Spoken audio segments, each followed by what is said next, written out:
Je suis Maude et tu écoutes l'épisode 36 du podcast « S'élever en même temps que son enfant ». Dans l'épisode d'aujourd'hui, je voudrais t'aborder cette question que peut-être tu te poses, avoir un autre enfant, peut-être même un deuxième enfant.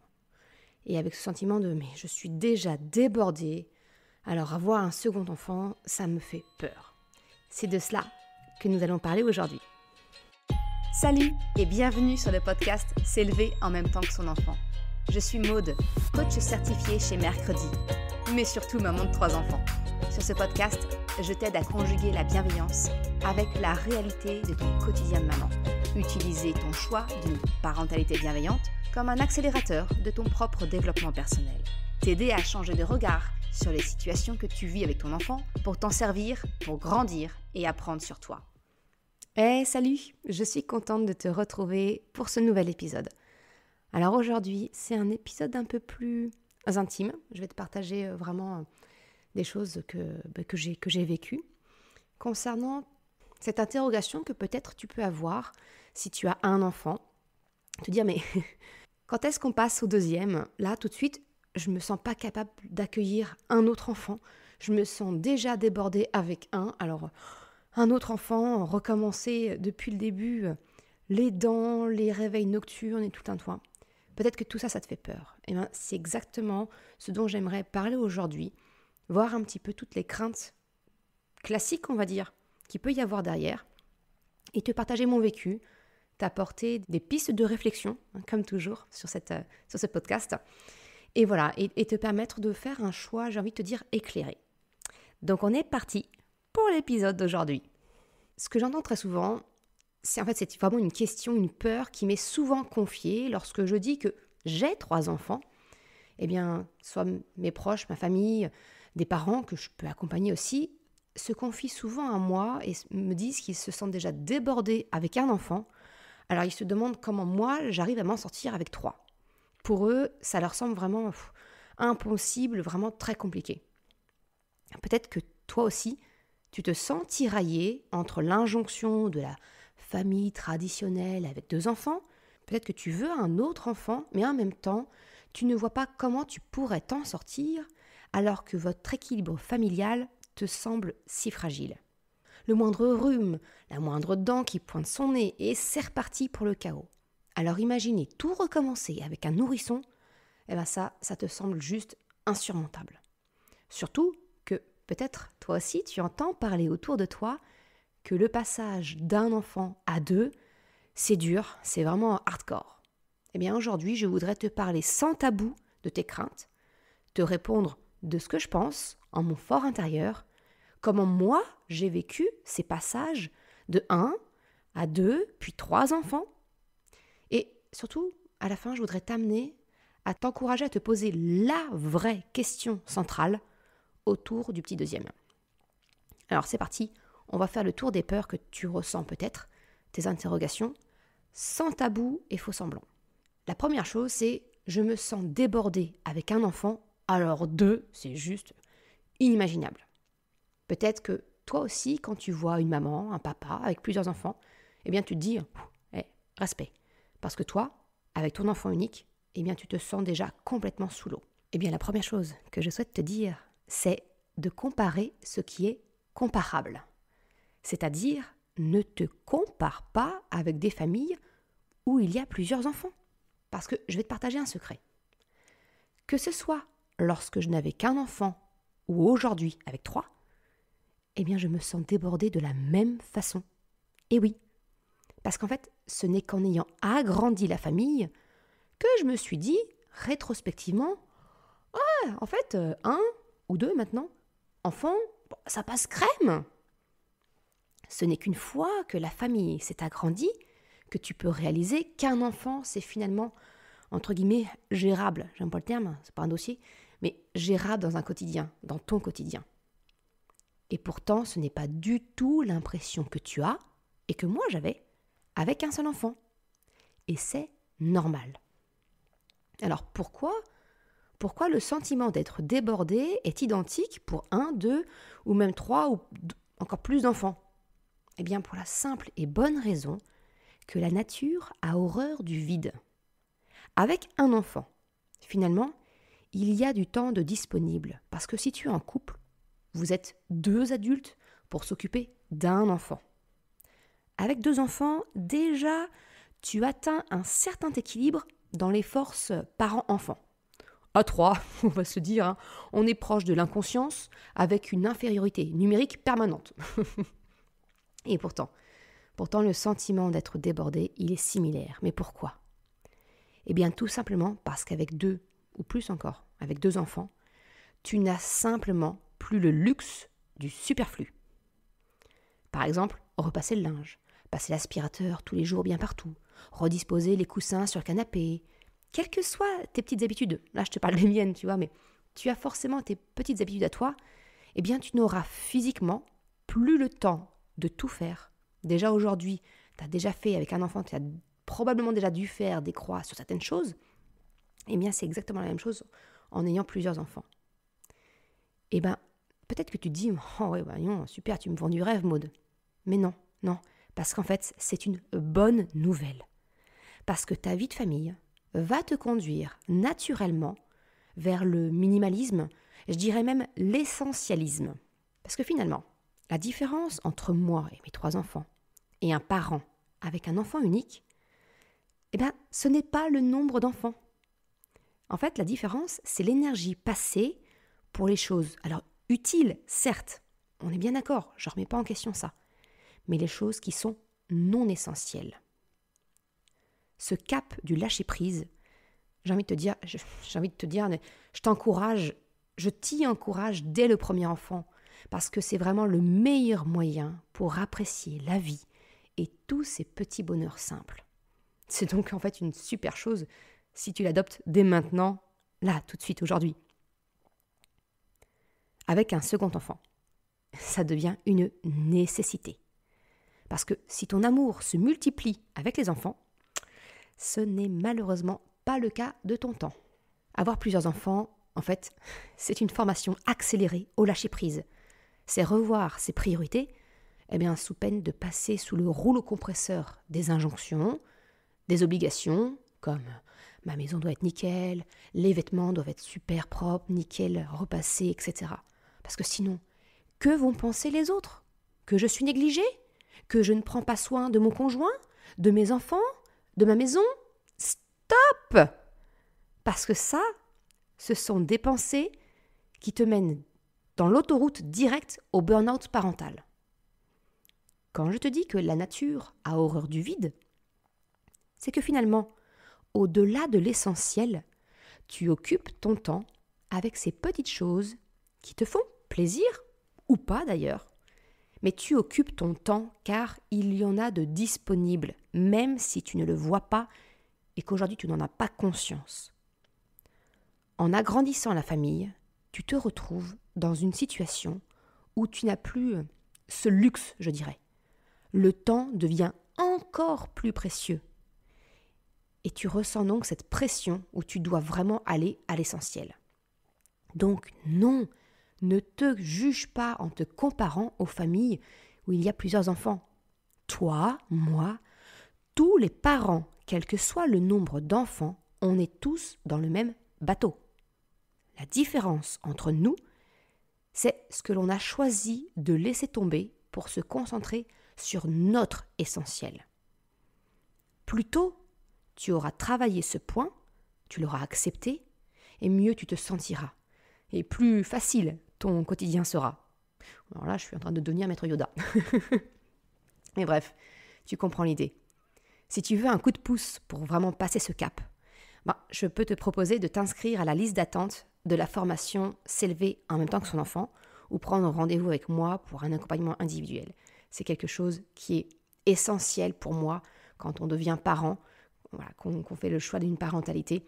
Ça fait partie des choses d'apprendre à faire ses priorités. Bon alors, maintenant que ça c'est dit, je réponds à la deuxième question qui suit logiquement après. C'est cette fameuse croyance que passer de un enfant à 2, c'est une étape compliquée, difficile.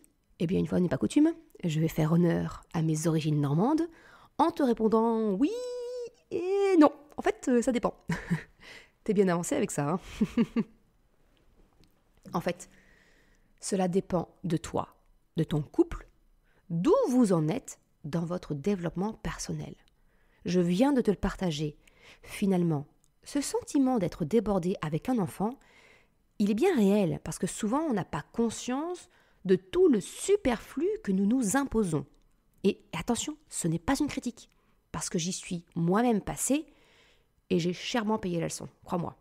Alors, si mon petit partage te permet de prendre un raccourci, autant que mon expérience et mes prises de conscience servent à d'autres pour se faciliter la vie plus rapidement et surtout moins douloureusement. Alors oui, passer de 1 à 2 enfants, cela peut être dur. On va pas se mentir, accueillir un enfant, finalement, c'est accepter de mettre en péril un équilibre durement acquis. Mais ce déséquilibre, finalement, tu l'as déjà appris avec ton premier enfant. Parce que avant cela, le tout premier déséquilibre que tu as connu, eh bien, c'est de te mettre en couple. C'est vivre sous le même toit avec une personne, certes, que tu aimes, mais qui n'a pas les mêmes besoins, qui n'a pas les mêmes valeurs que toi, la même façon de communiquer ou de vivre ses émotions. Alors tu vois, vivre en couple, accueillir 1 ou 2 ou 3 ou plus d'enfants, eh bien c'est finalement accepter un déséquilibre sans savoir combien de temps cela prendra pour en retrouver un nouveau. Et plus la famille est grande, composée de personnes, plus il y a d'êtres humains avec qui, justement, il faut composer, eh bien plus tu augmentes potentiellement la difficulté de voir émerger un compromis entre les besoins de chacun. Donc oui, on ne va pas se mentir, passer de 1 à 2 enfants, c'est pas un changement mineur qui passe crème, non. Mais j'ai envie de te dire que finalement, c'est comme tous les changements que tu connais dans la vie. Comme je te l'ai partagé dans la première partie de cet épisode, tant que tu n'as pas réglé certains trucs avec toi-même, définis ce qui t'est essentiel, fais le tri de ce qui provient des injonctions liées à ton éducation, à la société, que tu n'as pas lâché prise sur certaines choses, eh bien oui, ça sera dur. C'est un peu comme si tes injonctions inconscientes créaient une organisation, une définition de ta vie d'une manière, alors très solide, mais du coup assez peu flexible. Tu connais sans doute la fable de La Fontaine qui parle du chêne et du roseau. Eh bien, celui qui craque lors de la tempête est pourtant celui qui paraît le plus solide. C'est le roseau flexible qui, lui, survit parce qu'il sait s'adapter. Alors, ma comparaison n'est pas super belle pour ton enfant, qui prend la forme d'une tempête, mais bon, t'auras saisi l'idée. Ce que je voudrais, c'est qu'à la fin de cet épisode, tu t'interroges finalement sur ce qui t'est essentiel, afin de te permettre de te créer un espace de flexibilité. C'est cet espace qui te permettra de vivre plus sereinement aujourd'hui, et peut-être demain, accueillir un nouveau membre de la famille, sans avoir l'impression de te prendre une vague de 3 mètres de haut. Donc en acceptant ce déséquilibre temporaire, en ayant travaillé sur toi et ce qui t'est essentiel, eh bien finalement, passer de 1 à 2 enfants, ce n'est finalement pas si difficile que cela peut y paraître. Parce qu'en y réfléchissant bien, avec un second enfant, eh bien tu sais déjà à quoi t'attendre les premiers mois. Il n'y a plus cet effet de surprise, de l'inconnu, de ce que signifie réellement la maternité. Alors certes, chaque enfant est unique. Ils ont tous des rythmes, des personnalités, des réactions différentes. Entre mes 2 premiers, je l'ai appris à mes dépens. L'un était un oiseau du matin, genre 6h30, c'était vraiment les jours de grasse mat. Et l'autre, eh bien un oiseau de nuit. Dormir avant 23h, non, ça c'est pour les faibles, non. Alors autant te dire que le nombre de fois où ils ont été synchrones pour une sieste, tout le temps où ils ont été capables de faire une sieste, je les compte sur les doigts d'une seule main. Mais en fait, l'arrivée de ma fille, qui est donc mon second enfant, finalement j'étais rodée au rythme de la nuit. Et ça m'a même, quand je te dis de faire le tri sur l'essentiel, à ce moment-là, j'ai pris la meilleure décision de ma vie, dire merde à l'injonction de faire dormir bébé dans son lit, dans sa chambre. Là, j'ai dit non, j'accepte le cododo, pas de problème. Je maîtrisais l'art des couches à la lueur d'une veilleuse en 3 minutes top chrono. Je savais très bien que les 3 premiers mois, voire un peu plus, fallait vraiment que je passe en mode survie. Je savais combien de vêtements j'avais réellement besoin pour elle. Enfin, voilà, plein de choses que toi aussi tu as appris forcément avec ton premier. Inconsciemment ou non, tu as déjà acquis beaucoup de connaissances. Alors oui, un enfant ne fait pas l'autre. Et ce second bébé sera là pour t'apprendre d'autres choses sur toi et sur lui. Mais tu peux déjà capitaliser sur ce que ton premier t'a appris. Alors non, un second enfant, ce n'est pas si difficile si tu réalises tout ce que tu as déjà appris. Alors c'est maintenant que je vais te partager mon vécu. Je t'en ai déjà parlé dans différents épisodes, c'est pas un secret. C'est avec ma fille que j'ai appris les plus grandes leçons. Alors, je te rappelle vite fait le contexte et la naissance de mon premier. Avec Chocapic, j'ai fait le choix d'une éducation bienveillante à sa naissance. Mais tout ça, ça restait finalement assez théorique.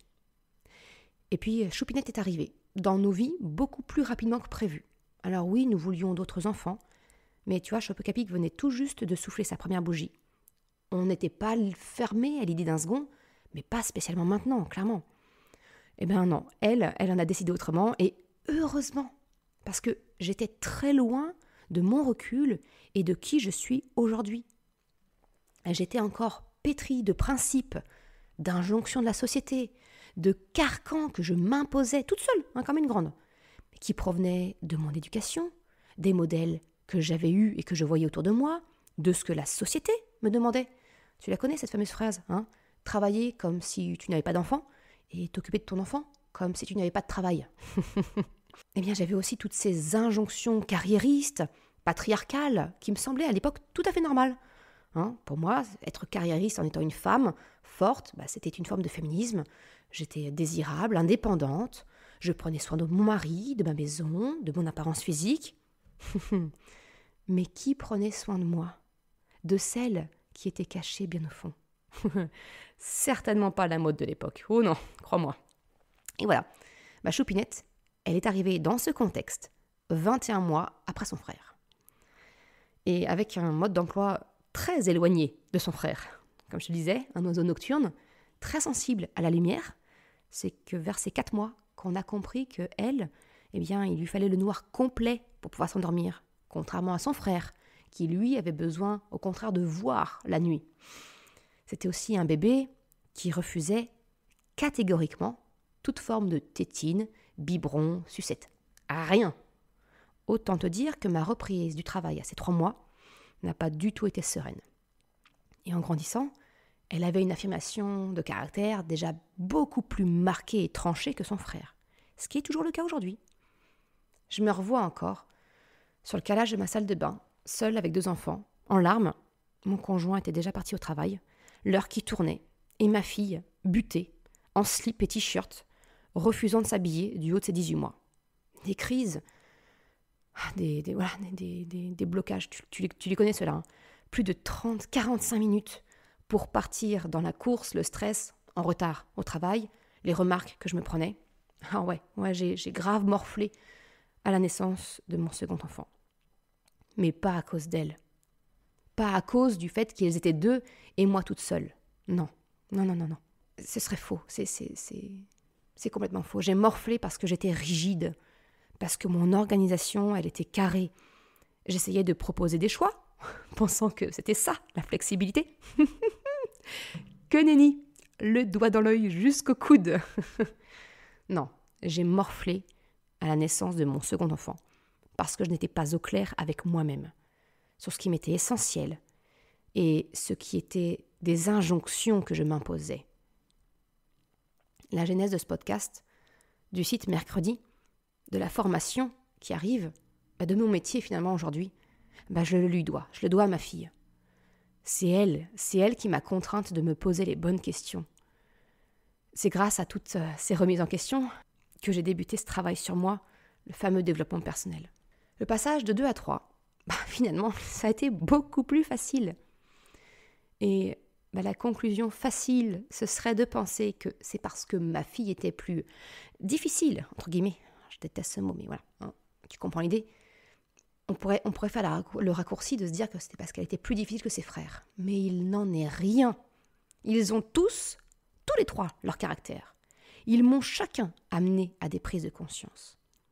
Mais avec mon premier, avec la supériorité numérique de facto que nous avions, mon mari et moi, eh bien j'ai pu continuer à me mentir sur ma capacité à tout gérer, à refuser les remises en question. Mais pas avec 2 enfants. Choupinette m'a permis d'ouvrir les yeux, avec violence parfois, sur mes priorités. Si elle n'était pas arrivée d'elle-même, sincèrement, je ne sais pas si j'aurais eu le courage de créer le déséquilibre qu'engendre un nouvel enfant. J'aurais sans doute été pétrifiée de m'exposer à devoir faire voler en éclats mes faux semblants, mes injonctions. Et je serais finalement passée à côté d'elle, mais aussi de toute l'évolution qu'elle a su créer en moi, en mon mari, en notre couple, et tu vois, aujourd'hui aussi, dans ma vie professionnelle. Alors Krapopoulos, mon petit dernier, mais il est juste arrivé dans un contexte beaucoup plus serein, parce que j'avais avancé sur moi, la définition de mon essentiel, de mes priorités. J'avais déjà lâché du lest, et je savais que je devrais en lâcher de nouveau. J'étais préparée à cela. En fait, j'étais un chêne transformé en roseau. Alors oui, son arrivée a été relativement facile à absorber, parce que Choupinette avait fait un travail incroyable en amont. J'avoue, c'est un peu avec émotion que je m'ouvre à toi ainsi, que j'expose ma vie privée, ma fille, mais vraiment je lui dois énormément. À sa façon, elle m'a sauvée d'une vie qui aurait été triste et terne. Alors, c'est ce que je souhaite que ma fille entende si un jour elle tombe sur cet article et cet épisode. Mais ce que je voudrais que tu en retiennes, toi, ce n'est pas de 1 à 2 que cela est difficile. Ce qui est dur, c'est d'évoluer. Que ce soit par l'arrivée ou non d'un enfant. Et cette évolution, c'est pourtant un grand cadeau. Ça me fait penser à une citation que j'avais croisée un jour et qui avait vraiment résonné très fort en moi. Ça disait « Toute véritable transformation sera précédée d'un grand moment d'inconfort. C'est là le signe que tu es sur le bon chemin. » C'est QFD. Une autre crainte que j'entends souvent, c'est le sentiment de déloyauté vis-à-vis de son aîné, de la culpabilité de ne plus être aussi présente et disponible pour lui à l'arrivée d'un second enfant. On va pas se mentir, c'est mathématique. Comme je te l'ai rappelé, ton amour peut se démultiplier, mais pas ton temps. Mais j'aimerais que tu prennes maintenant le temps de réfléchir concernant ton sentiment de culpabilité, de déloyauté vis-à-vis de ton aîné. C'est une émotion, et si tu me suis, tu sais que je vais t'inviter à chercher le message derrière l'émotion, comme je te le propose dans mon guide gratuit, La boussole des émotions. Alors, quel est le besoin caché ? À qui appartient cette crainte ? Est-ce que c'est ton entourage qui s'inquiète de 2 enfants trop rapprochés ? Et si cette crainte t'appartient finalement ? Est-ce que c'est parce que tu es dans une forme d'énergie du sacrifice pour ton enfant ? C'est-à-dire que tout ton temps lui est dédié sans prendre de temps pour toi, ton bien-être, sans lui ? C'est pas une question à prendre à la légère, parce que vraiment, c'est une fenêtre ouverte sur une potentielle transformation significative. Car s'il y a la moindre once en toi de sacrifice pour ton enfant, ça aussi c'est la voie royale au burn-out. Mais aussi au sentiment d'ingratitude quand ton enfant va grandir et qu'il ne te semblera pas te rendre à la hauteur de ce que tu fais pour lui. C'est un petit peu ce dont je t'ai parlé dans l'épisode 7 concernant le sentiment d'ingratitude de ton enfant et du sacrifice. Je te mettrai le lien en description si tu souhaites l'écouter. La conclusion, c'est cherche en toi pourquoi tu culpabilises vis-à-vis de ton aîné. D'où vient cette crainte ? Est-ce qu'une part de toi est toujours dans la dévotion à 100% de ton temps à ton enfant ? Peut-être c'est donc le signe de t'autoriser à prendre du temps pour toi. Moins de temps pour ton enfant, ça ne veut pas dire du temps de moindre qualité. Au contraire, je t'invite plutôt à réfléchir à passer moins de temps avec ton enfant, mais mieux. C'est exactement ce dont je t'ai parlé dans l'épisode 23, pourquoi et comment passer du temps de qualité avec ton enfant. Une autre variante de cette peur, ça peut être l'impression de ne pas pouvoir aimer autant un autre enfant. Peut-être que ça te semble impossible d'aimer un autre enfant. Eh bien, scoop, effectivement. Et là, tu dois penser, mais un quoi ? Mais c'est affreux de moins aimer un de ses enfants, d'avoir un chouchou, un enfant préféré. Non, c'est pas du tout ce que j'ai dit. comme tes enfants sont uniques, eh bien l'amour que tu ressens pour chacun de tes enfants l'est également. Alors, je ne peux pas dire que je ressens le même amour pour mes enfants. C'est un peu difficile à mettre en mots, et je veux pas que tu me comprennes de travers, ou pire, que mes enfants me comprennent de travers si un jour ils écoutent. En fait, si mon amour de mes enfants est différent, la force de cet amour est identique. L'amour que je ressens pour chacun d'eux est aussi vaste, étendu, profond, sans limite, mais différent, parce que l'amour que je ressens est spécifique à chacun de mes enfants. Alors là, tu l'auras remarqué, je parle de moi et de mes enfants, parce que je ne voudrais pas parler en ton nom. Mais je suis prête à parier que tu ressens sans doute la même chose si tu as plusieurs enfants et tu comprends mes explications. Ou que tu les comprendras si un jour tu décides d'agrandir la famille. En y réfléchissant, finalement, je me rends compte qu'instinctivement, j'ai verbalisé cette différence, cette spécificité, on va dire, de l'amour ressenti pour chacun de mes enfants, dans une petite phrase. Quand Chocapic est né, je lui murmurais à l'oreille, et encore aujourd'hui, que je l'aime plus fort que la terre. Alors oui, au sens littéral, ça ne veut strictement rien dire. Mais pour moi, tu vois, la terre, la planète, c'est waouh, c'est Maos costaud, quoi, c'est fort, autant que mon amour pour lui. Quand Choupinette est né, j'ai voulu conserver cette phrase pour Chocapic, tu vois, pour mon aîné, ne pas la lui voler, entre guillemets. Alors je l'ai déclinée pour exprimer l'immensité de l'amour que je ressentais pour elle. Pour Choupinette, c'est devenu « je t'aime plus haut que le ciel ». Côté vaste, ça va, on est servi. Et naturellement, eh bien, quand Krapopoulos est venu compléter notre famille, il a eu le droit à sa petite variante personnalisée. Lui, je l'aime plus chaud que le soleil. Alors bizarrement, je suis partie dans des allégories du domaine spatial. Mais tu vois, c'est imagé et mes enfants, ils adorent leurs petites phrases. Ce que je veux dire par là, par rapport à ta crainte de ne pas aimer autant un autre enfant, j'ai envie de te dire, sois indulgente avec toi. Fais-toi confiance. Laisse l'amour se construire au fur et à mesure que tu vas apprendre à connaître ton enfant. Il sera aussi fort, différent, mais tout aussi puissant. Parce qu'un cœur de maman, un cœur de papa, ça ne se divise pas, ça grossit. Dernière question, grand classique que l'on se pose quand on envisage d'agrandir la famille, c'est quel est l'écart d'âge idéal entre deux enfants. Certains te diront qu'il est plus facile d'avoir des enfants rapprochés, d'autres préfèrent espacer les enfants. Alors je vais te partager mon avis sur la question et surtout te partager mes expériences personnelles parce que je connais les deux situations. Alors, tout d'abord, les âges rapprochés, on va dire moins de 2 ans. Certains pensent que des enfants rapprochés, c'est l'idéal pour tout un tas de raisons. Déjà, tant qu'à être dans les nuits courtes, les couches et tout le tintouin, autant faire un tir groupé. C'est un peu comme le batch cooking, quand tu gagnes du temps sur la préparation des repas. Bon, c'est la même logique pour les enfants. En fait, c'est quitte à vivre une période de déséquilibre, autant tout faire en une fois, et puis après, on peut souffler. Alors certes, mais le revers de la médaille, c'est que ça peut franchement être ardu. Bénéfice non négligeable, c'est d'augmenter la probabilité d'une fratrie soudée. Alors attention, je dis bien augmenter la probabilité. Parce que attention à la fausse croyance de penser que des enfants rapprochés signifient des enfants qui jouent ensemble et qui s'aiment. Non, ça n'a rien à voir avec l'âge. Même si effectivement ils ont des intérêts communs potentiels, ça ne donne aucune garantie. C'est vraiment une question de personnalité et ça, tu n'as pas le contrôle dessus. Alors, c'est pour ça que je dis bien, ça augmente la probabilité. Point. Des enfants d'âge un peu plus éloignés, on va dire un peu plus, plus de 5 ans d'écart, tu vois. On va prendre l'opposé. Avoir des enfants d'âge plus espacé, ça permet effectivement de se concentrer sur les besoins d'un jeune enfant à la fois. Donc on peut considérer que des enfants avec un écart d'âge de 5 ans, ça permet d'avoir ton grand ou ta grande suffisamment autonome pour s'habiller à peu près seul, commence à être vraiment en capacité d'exprimer certaines de ses émotions verbalement.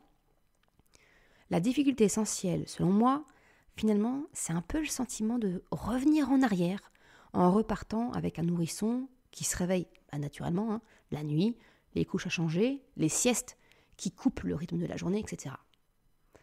Finalement, tu vois bien, il y a des avantages et des inconvénients aux deux situations. Raison pour laquelle beaucoup pensent que le compromis d'âge est une bonne solution. On coupe la poire en deux, grosso modo 3 ans d'écart. En fait, c'est quand le grand va à l'école et que le bébé arrive. Mon avis personnel, c'est que c'est pas franchement un compromis parce que ton aîné, finalement, il reste encore un jeune enfant. Donc, tu n'as pas tous les bénéfices d'un enfant de 4-5 ans, tu vois, avec la maturité, si maturité il puisse y avoir à cet âge. Mais voilà, tu ne bénéficies pas de cet aspect-là. Mais encore une fois, je te le dis, il n'y a pas de bonne ou de mauvaise réponse, il n'y a pas de bon ou mauvais écart d'âge. En fait, il y a ta réponse à toi, celle qui correspond à ta situation, ton souhait, celui de ton conjoint. Il n'y a pas de bon écart d'âge entre deux enfants, tout comme il n'y a pas de bon moment pour avoir un enfant. Parce qu'en fait, c'est le fruit d'une décision ou d'une non-décision prise à deux selon les besoins et les envies de chacun. Bon, ça, j'y reviendrai à la fin. Alors, si je te partage mon expérience, tu le sais, j'ai 3 enfants. Donc, avec des écarts d'âge assez variés, mes 2 premiers donc ont moins de 2 ans d'écart, on peut les qualifier de rapprochés. Mon grand et mon dernier ont finalement 5 ans d'écart, ce qui commence à être un peu éloigné. Et entre ma fille et mon petit dernier, il y a 3 ans et demi d'écart, ce qui correspond grosso modo à la moyenne de la société. Mais autre expérience que je peux te partager, c'est que moi-même, j'ai un frère. Un frère de 10 ans, mon cadet.